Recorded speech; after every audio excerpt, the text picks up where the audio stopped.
O'zbekiston Respublikasi Huquqni muhofaza qilish akademiyasida yuridik fan va huquqni qo'llash amaliyotining dolzarb masalalari mavzusida xalqaro ilmiy amaliy konferensiya o'tkazildi.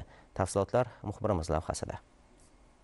Anjuman davomida zamonaviy yondashuvlar, xususan axborot kommunikatsiya texnologiyalari va sun'iy intellekt imkoniyatlaridan yuridik fan sohasida foydalanish haqida qizg'in bahs-munozaralar bo'lib o'tdi. Ilg'or xorijiy tajriba, tizimdagi yutuq va kamchiliklar ham keng tahlil qilindi.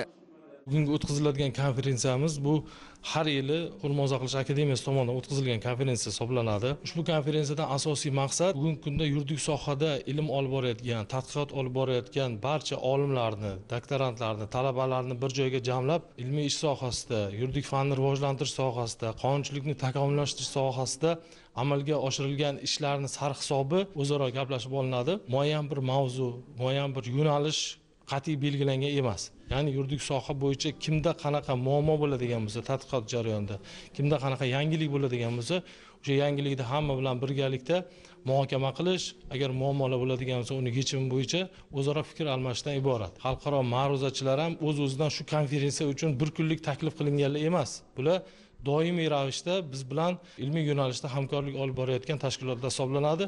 Konferensiyada Rossiya, Belarus, Qozog'iston va boshqa mamlakatlardan olim va amaliyotchilar o'z ma'ruzalari bilan qatnashdi. Ayniqsa yosh tadqiqotchilar soha mutaxassislari bilan fikr almashib, o'z izlanishlarini keng auditoriyaga taqdim etish imkoniga ega bo'lishdi.